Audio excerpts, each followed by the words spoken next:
At the time, I didn't understand what cancer was, and I knew there was cancer at the time, but for me, I thought it was for old white people.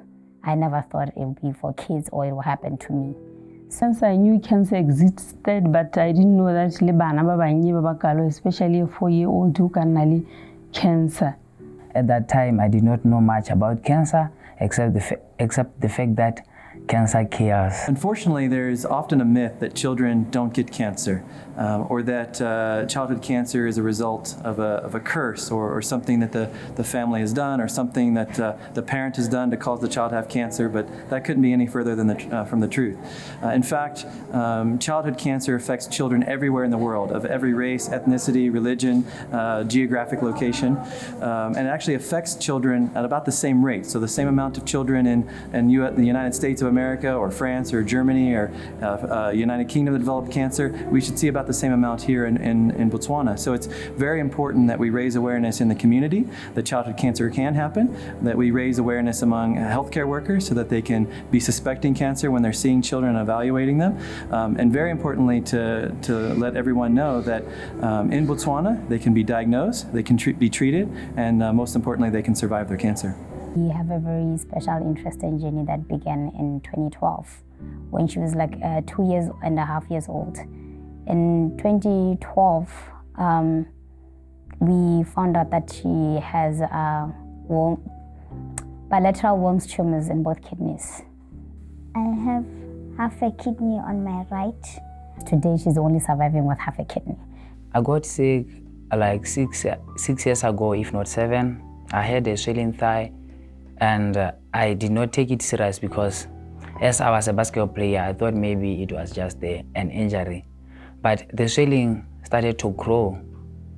It became very much bigger, and I decided to go to the hospital where several tests were done and nothing was detected. I did several tests. Needle aspirate was done. It was inconclusive. I did biopsy, and that's when they realized that it might be cancer. I have a 4-year-old daughter, Nadia Monari, who has been diagnosed with worms tumor on the right side. Only last year around August, preparing her for school, I noticed she had a lump on the abdomen right side. Immediately I took her to a private clinic where they then referred us to Marina. At Marina, we were seen by Dr. Dan, the oncologist, and Dr. Dan confirmed that it's cancer of the right kidney. When a child's diagnosed with cancer, it really affects everyone in the family, not just that child. The child has to go through painful procedures, blood draws, chemotherapy, radiation, maybe surgery. Treatment can last anywhere from 6 months to 3.5 years, depending on the type of cancer.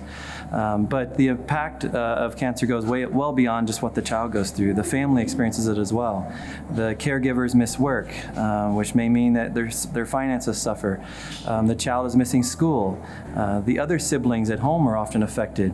One child or one parent may often be taken away because they're always with the child with cancer. She had that thing called a catheter because she couldn't pee sometimes, or she wanted to pee, then there'll be a clot going on. Accept cancer, we put wrong, or or how the cancer During that time when I was sick, when I was taking chemotherapy, I had to take chemotherapy for like a week in a month, and each side effect, which include vomiting and feeling dizziness, loss of appetite, they will appear the following week. So it was very disturbing. It was very disturbing, more especially at school. So I wasn't attending school. Especially that we similar just the schedule alternating the other parent especially that one hospital every week. Amputation.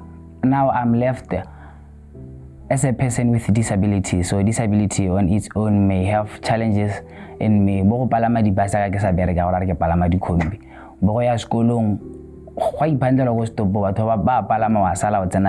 we try to do anything that we can to alleviate those issues.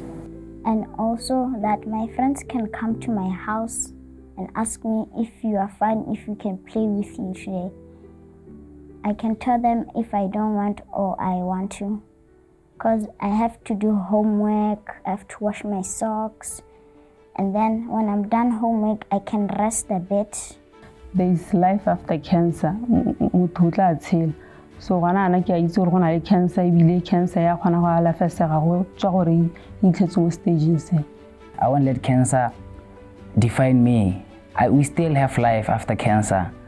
I was playing basketball before amputation and still I'm a wheelchair basketball player. I'm still doing what I wanted to do. Well, I say it tried to take away something from us, but then we learned a lot from cancer and yeah, we succeeded. We won. We are here. Childhood cancer is often associated with adults. Certainly, our part of the world is not an exception. The world is at a stage, though, where childhood cancer is not just a myth, but a reality, affecting over 100,000 children in sub-Saharan Africa each year. As it stands, 90% of these affected children lose their lives because of lack of proper diagnosis and care for several reasons, spanning from insufficiently trained healthcare professionals, unavailability of anti-cancer treatment drugs, inadequate healthcare infrastructure, and overall inadequate funding. Now, compare this with the US, where a child with cancer has an 80% chance of survival.